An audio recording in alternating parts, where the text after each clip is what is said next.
जय श्री कृष्णा मित्रों, स्वागत है आप सभी का मेरे YouTube चैनल गीता का सार में। आज मैं मित्रों बहुत ही सुंदर एक आध्यात्मिक कथा लेकर आई हूँ। कथा इस प्रकार है कि नारद मुनि के कहने पर कैसे रावण ने नवग्रह को बंदी बना लिया। हो सकता है कि ये कथा आप लोगों ने पहले कभी नहीं सुना हो, तो प्लीज आप लोग इस कथा को पूरा पूरा सुनिएगा। तो कथा इस प्रकार है कि एक बार जो है सो नारद मुनि पर जो है सो शनि का वक्र दृष्टि पड़ा था। तो शनि महाराज ने उनके ऊपर जब वक्र दृष्टि डाला था तो नारद मुनि को जो था सो बहुत तकलीफ हुई थी। तो इसकी वजह से जो है नारद मुनि ने सोचा कि मैं भी शनि का आज पाँव खींचता हूँ। तो ऐसा हुआ कि उन्होंने जा पहुंचे नारद मुनि नारायण नारायण करते रावण के राजसभा में। अब नारायण के भक्त हैं तो थोड़ा रावण को खटकता तो जरूर है, परंतु देवर्षि हैं इसलिए उन्होंने बहुत ही आग्रह किया और उन्हें बैठाया रावण ने। तब वो रावण से कहते हैं देवर्षि नारद कि तुम तो यूं ही जो है सो लंकापति रावण बन गए हो और अपने बल का तुम्हें बहुत घमंड है, जबकि ब्रह्मांड में जो है तुमसे कई ज्यादा शक्तिशाली बहुत सी ऐसी शक्तियां हैं जो स्वच्छंद विचरण कर रही हैं। तो रावण कहते हैं कि ऐसा कौन है, मैं बलशाली हूँ, मैं भगवान हूँ, विष्णु मेरे आगे कुछ नहीं, ब्रह्मा जी जो है सो परम पिता हैं, उनसे मैंने अजर अमर होने का जो है सो वरदान प्राप्त कर लिया है। और मैं जो भक्ति करता हूँ उमापति महादेव का, वो मेरे भक्ति से बहुत प्रसन्न है। तो मुझे इस संसार में किसी भी चीज से डर नहीं है और मैं जो हूँ सो भगवान हूँ और मुझसे बड़ा कोई शक्तिशाली नहीं। ऐसा रावण कहता है ऋषि नारद मुनि को। तो अब ऐसा होता है कि नारद मुनि कहता है नहीं नहीं, ये मैं नहीं मानने वाला, क्योंकि मैं जानता हूं कि कौन कौन यहाँ पर जो है सो तुमसे ज्यादा शक्तिशाली हैं और तुम्हारे जैसे को वो थोड़ा भी मोल महत्व नहीं देते हैं। तब रावण थोड़ा रिसा जाता है और पूछता है कि ऐसा कौन है नारद मुनि जो मुझसे भी ज्यादा बलशाली है जिसके बारे में आप कह रहे हैं। तो वो सहज ही कह उठते हैं नारद मुनि जो है वो जो नवग्रह जो है वो तुमसे ज्यादा शक्तिशाली हैं और वो इस तरीके से स्वच्छंद विचरण कर रहे हैं जैसे उन्हें लंकापति का कोई भय ही नहीं। ऐसा जो है सो देवर्षि नारद रावण को कहते हैं। अब क्या था, रावण थोड़ा और ज्यादा रिसा गया और लिया शिव का वरदान दिया हुआ जो उसके पास चंद्रहास था, लेकर पुष्पक विमान पे चढ़ के अब वो युद्ध के लिए अपना अंतरिक्ष में चला गया। अब वो गया वहां पर जाकर ललकारने लगा अंतरिक्ष में। देखा जब सभी जो है सो ग्रह जो है सो स्वच्छंद विचरण कर रहे हैं, राहु केतु शनि सभी जो है सो अपने अपने क्षेत्र में जो है सो अपना विचरण कर रहे हैं। तो रावण उन्हें ललकारता है कि सारे नवग्रह को ललकारता है कि मैं लंकापति रावण पुलस्त का जो पुत्र हूँ, प्रपुत्र हूँ, सो मैं जो हूँ सो मैं आपको ललकार रहा हूं नवग्रह को कि तुमसे मैं युद्ध करूंगा और तुम पर विजय पाकर मैं तुम सभी को बंदी बना लूंगा। ऐसा वो नवग्रह से रावण कहता है। तो नवग्रह उनके सामने प्रकट हो जाते हैं। युद्ध की ललकार सुनकर वीर पुरुष छुपा नहीं करते, तो वो सभी ग्रह आ जाते हैं रावण से युद्ध करने के लिए। तो सभी जो है वो भी शक्तिशाली हैं, रावण भी शक्तिशाली है। तो रावण अपना जो है सो तीर कमान सब लेके युद्ध करना शुरू कर देता है। उधर से भी अस्त्र शस्त्र चलने लगते हैं, बहुत देर तक युद्ध चलता है। तब उसके बाद ऐसा होता है कि नवग्रह जो है सो हावी हो जाते हैं रावण पर।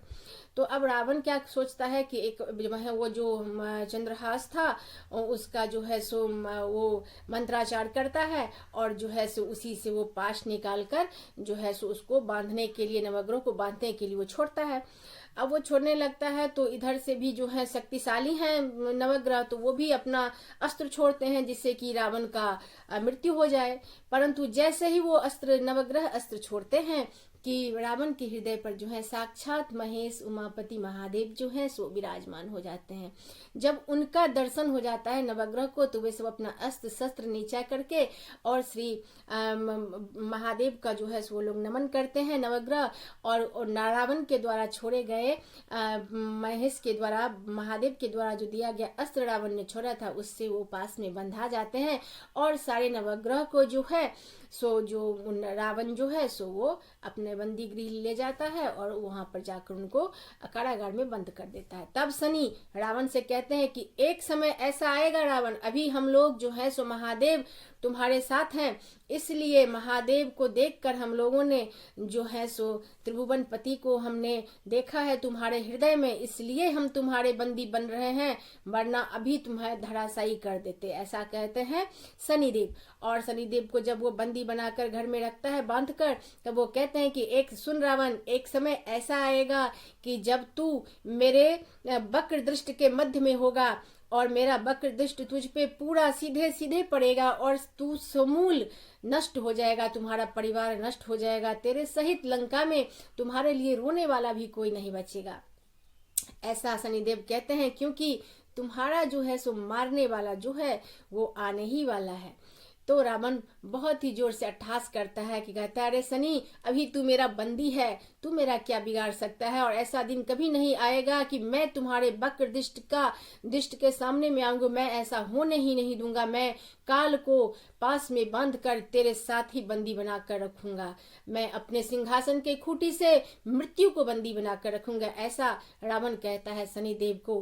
परंतु प्रभु की लीला ऐसी है कि सभी को जब पाप की घड़ा जब तक भरते नहीं है तब तक प्रभु उसको आराम से रहने देते हैं, उसके अहंकार को और बढ़ाते हैं और बढ़ाते हैं और बढ़ाते हैं। और जब अहंकार भर जाता है, घड़े में पाप भर जाती है, जब घड़ा फूट जाती है, तब स्वयं प्रभु उसका निराकार करते हैं। और निरंकार रूप में प्रभु जो बैठे हुए हैं वो सजीव सचेत होकर मानव रूप में अवतरित होकर जो है सो उस सभी पापियों को जो है सो उसके पाप के हिसाब से दंड देते हैं और वो जो है सो सभी का उद्धार करते हैं। तो जैसा जैसा हम कर्म करते हैं वैसा ही हम फल पाते हैं। तो इसी प्रकार से जो है सो नारद ऋषि के कहने पर नारद ऋषि ने जो है सो कुछ देर मजा लिया, लेकिन आधार जो है सो प्रभु ने ही नारद मुनि को बनाया था। इतना कुछ नहीं चाहते थे नारद मुनि, वो सिर्फ चाहते थे कि शनि का घमंड जो है सो थोड़ा कम हो जाए, कि उसका वक्र दृष्टि से कोई नहीं बच सकता है। तो वो थोड़ा मजा लेने की सोच रहे थे। परंतु यहाँ पर जो है सो रावण जो है सो सच्ची का, क्योंकि लीलाधर ने लीला रच रखी थी, तो उसी के आधार पर जो है सो हमारे महादेव प्रकट हो गए और रावण जो है सो नवग्रह को बंदी बनाकर अपने कारागृह में डाल दिया। तो आज ये कथा दोस्तों आप लोगों को कैसा लगा, आप लोग कमेंट जरूर कीजिएगा और मेरे वीडियो को लाइक शेयर कीजिएगा, चैनल को सब्सक्राइब कीजिएगा, बेल आइकन दबाना बिल्कुल मत भूलिएगा, ताकि जब भी मैं कुछ नया वीडियो डालूं वो आप तक आसानी से पहुंच जाए और आप लोग इसको सुने। तो मैं पुनः एक आध्यात्मिक कथा लेकर मैं फिर हाजिर होंगी। तब तक के लिए मैं लवली विदा लेती हूँ। जय श्री कृष्णा।